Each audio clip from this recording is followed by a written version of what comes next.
liquid remover. And oh my God, it burned like pepper spray. Okay, I promise you guys, it burns. I had some customers that were like, oh my God, it burns, it burns, it burns. And I was like panicking, like, I don't know what to do.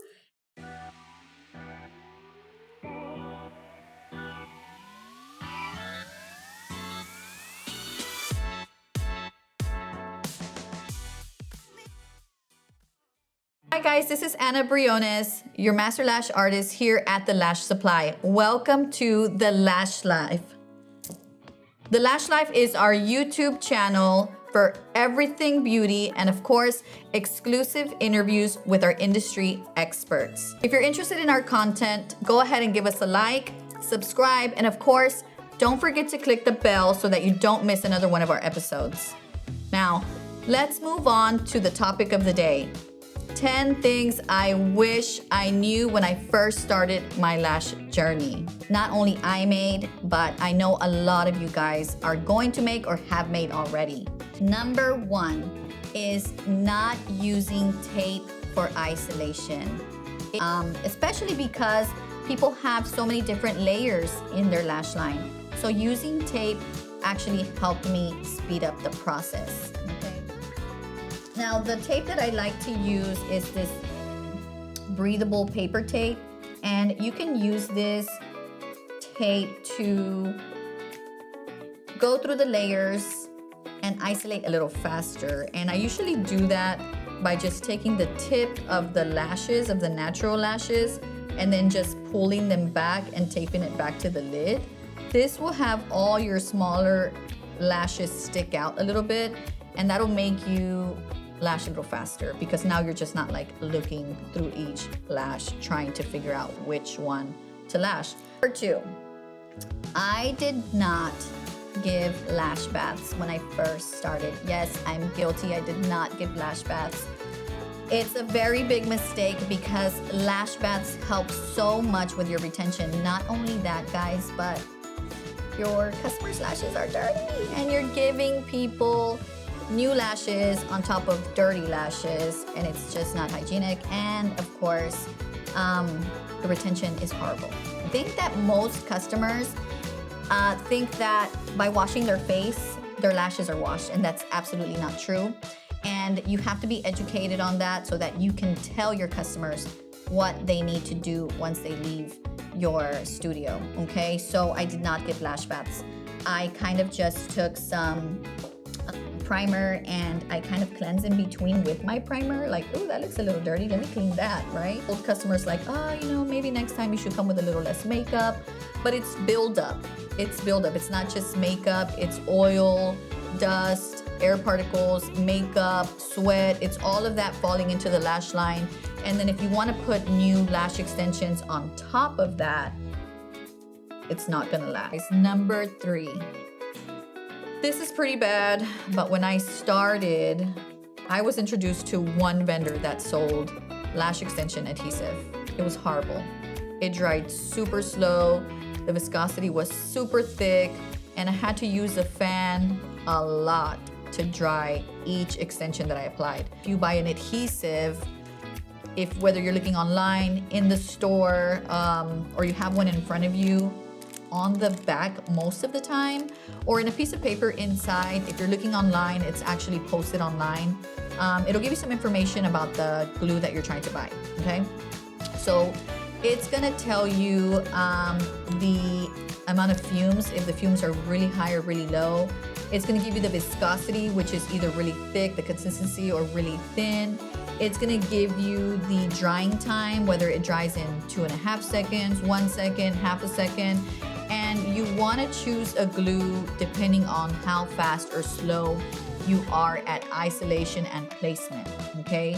So not all glues are one size fits all, okay? So if you buy a really fast glue that dries in half a second, 1 second, and it takes you a little bit longer to place the extension, it's gonna dry before it even gets applied, okay? Or it might dry right when you're applying, so the whole extension won't get applied and dried together, and you're gonna have a lot of retention issues. So make sure that you look at this information, match the speed up to your speed, Make sure that you don't get anything faster, anything slower, because it's going to be a waste of time, okay? There's also a mister, right? You can mist the lashes with one of these and add a little more humidity if your humidity levels are a little low. It's actually a good combination if you have low humidity, okay? Another mistake with glue that I made, again, is not matching up the glue to my speed, but also not putting it away. I didn't know that these containers even existed. And the glue holder has a little area where you can place your glues. And I don't know if you can see that little packet there in the middle. This is just a little silica pack. And this just kind of removes the moisture in the container so that your glue stays fresh. Let's move on to number 5, not knowing about Aftercare. Didn't I just say that I didn't give lash baths? That's horrible, right? If I did not give lash baths, then I was probably not telling my customers to wash their lashes, right? So you have to make sure that you tell your customers to get a lash bath and a brush and wash their lashes, okay? I know there's some customers that I have told, like, hey, you need a lash bath, make sure you wash your lashes every day. And they're like, oh, I don't wear makeup, I don't wear any of that stuff, so I don't need to wash them every day. No, they do. They do need to wash them every single day because we have oil glands in our lids, okay? And they release oil all the time. So whether you wear makeup or not, your lashes are getting oily, okay?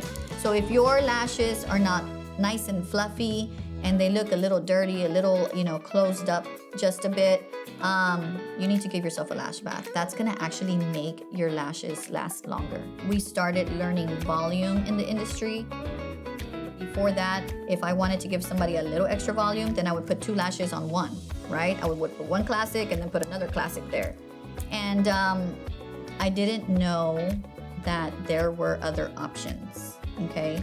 I didn't know the difference in the diameters. I knew the difference in the sizes because we used to lash with little pots instead of lash boxes. We didn't have boxes with strips, we had little lash pots.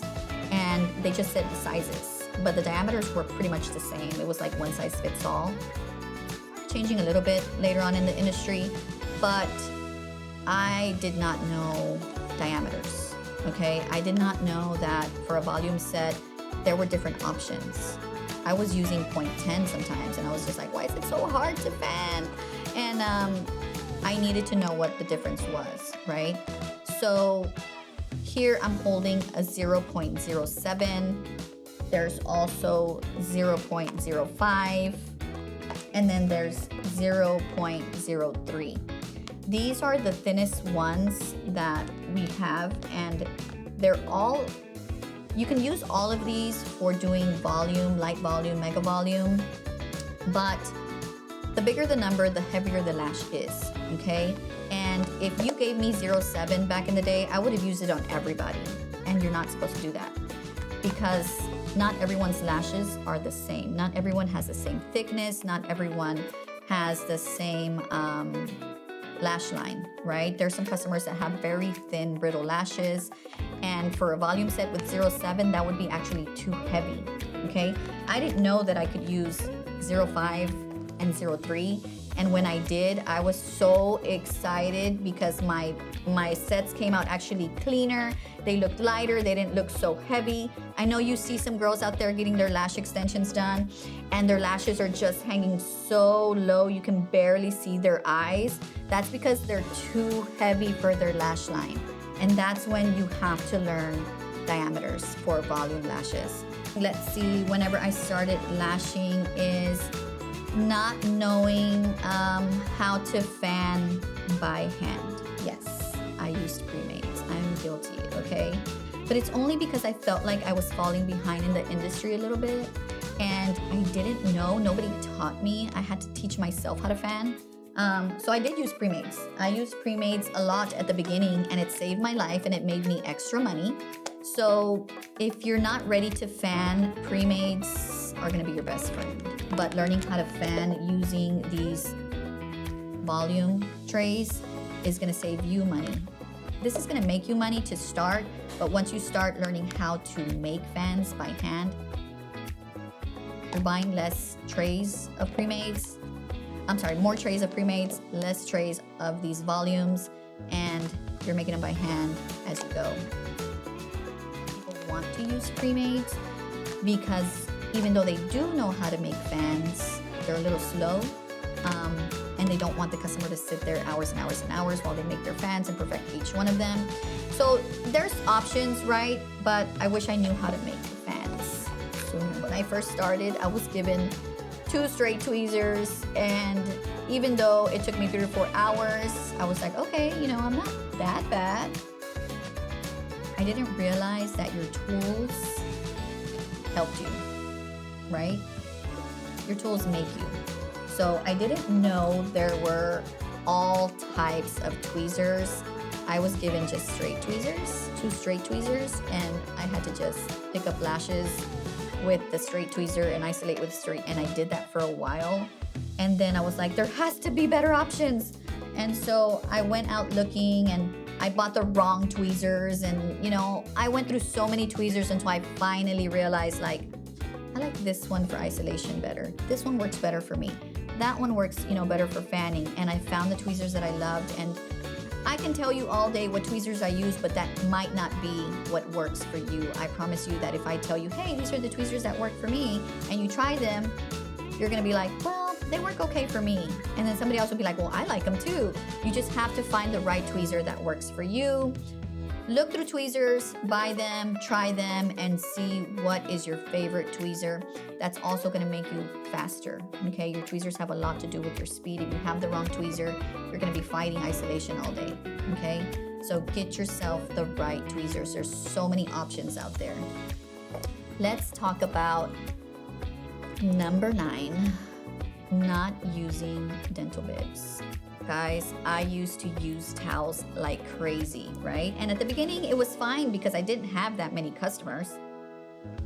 You know, I had maybe 2 or 3 customers a week, so washing towels was a breeze, right? I washed them probably every 2 weeks because by then I ran out of towels. I had like maybe 5 or 6 towels. And so you cannot use a towel over and over. You have to use a towel for each customer. When the customer goes, you have to get rid of the towel and then place a new towel for your next customer, okay? It's not okay when you start getting really busy and then you have a customer and realize you ran out of towels, right? So I wish I knew about dental bibs sooner, okay? Dental bibs are very, very helpful. Yes, it's exactly what you hear, dental bib. You know, those bibs that you put on whenever you go to the dentist to prevent any spills or whatever. You can actually put those on your pillow or on your lash bed or wherever it is that you're laying the person, making sure that there is no contact, no hair, skin contact with your actual pillow or your actual bed, okay? You don't know what diseases people carry. No one's gonna come and say, hey, I have a contagious disease, right? No one's gonna tell you that. So everyone might look nice and healthy. You don't know that for a fact. We have to treat our customers as if they have some type of contagious disease. I'm not saying like, oh my God, you have a contagious disease, let me get away from you. Not treat them bad that way, but when you treat somebody as if they have a contagious disease, that means you're gonna be disinfecting and cleaning up after every single customer so that your next customer is protected. And dental bibs do that. It's a barrier under your customer so that there is no skin-to-skin contact with your pillows or your bed, okay? Dental bibs are a lifesaver because you don't have to wash them. They're one-time use. You don't have to wash towels over and over and over. And so they're lifesavers. Find some dental bibs. I promise you that it's so much easier. Not only can you use them for underneath your customer to protect your pillow or protect your bed, but you can also use them on your lash tray, okay? It's sanitary to place your lash supplies on top of a lash tray, and you can work from your lash tray and everything stays sanitized. Number 10, let's get to the very last one. I promise you that there's so many mistakes that I made, but I'm just talking about 10 today. When I first started, guys, my instructor gave me a removal solution made of liquid, and I had no idea. And I don't know if they had 12 years ago other options, but at that time it was offered to me to do removals. It was liquid form. It looked like maybe a primer bottle. It looked something like this, right? It looked like one of our primer bottles, but it was liquid remover. And oh my God, it burned like pepper spray. Okay, I promise you guys, it burns. I had some customers that were like, oh my God, it burns, it burns, it burns. And I was like panicking, like I don't know what to do. And now we have different options, guys, okay? Especially for beginners. I want you to please start with a cream remover, and there's no reason for you not to. Back then, when we did get cream removers, it took forever to remove lashes. So you were just kind of sitting there like, any day now, right? But now this cream remover works like in 3 or 4 minutes. It works super fast, so you don't have to wait. Back then, I used to like the liquid when I started learning how to use it and not burning people's eyes up. I used to like the liquid because it just removed lashes like so fast, right? But it was also burning people up. My fault, not theirs, right? Not the liquid's fault, my fault, because I didn't know how to use it properly. I wasn't shown how to use it properly. I eventually found out how to use it and how to protect my customers many years ago, okay? But now, cream remover is your friend, okay? Cream remover is important because it's not gonna fall back into the eyeball. It's not gonna cause like a burning sensation because it's gonna stay where you put it. It works super fast. It's not really like gunky like I have seen with other cream removers.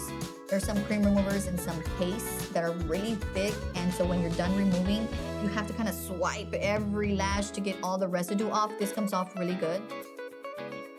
Use a cream remover. Do not use liquid remover to start, because I promise you that it burns super bad and your customer is not gonna be happy. So remember, practice, practice, practice. Practice on models, practice on friends and family. Ask your family and friends, let me practice. When I first started, I actually used to have friends at work that wanted me to practice on them. When I told them like, hey, I took a lash class, or I took a, lash lift class or whatever, they're like, ooh, pick me, pick me. So people want you to practice on them. They want free stuff. So if it's, hey, giving away a free set so that you can practice and perfect your skills, that's awesome. Find the right tweezers, find the right supplies that makes your life easier. I promise that it really does help. It's a game changer when you find the right products and the right tweezers, the right adhesive, right? So make sure you find those products. And again, guys, thank you so much for being with us today. Make sure that you give us a thumbs up, that you subscribe, and click that little bell so you don't miss our next episode. All the products that you guys see on this video was sponsored by The Lash Supply. They have awesome products. They ship all over the US. If you're interested, I'm gonna leave the link below, or you can go to thelashsupply.com to find a store near you. Bye-bye for now. See you next time on the next episode of The Lash Life.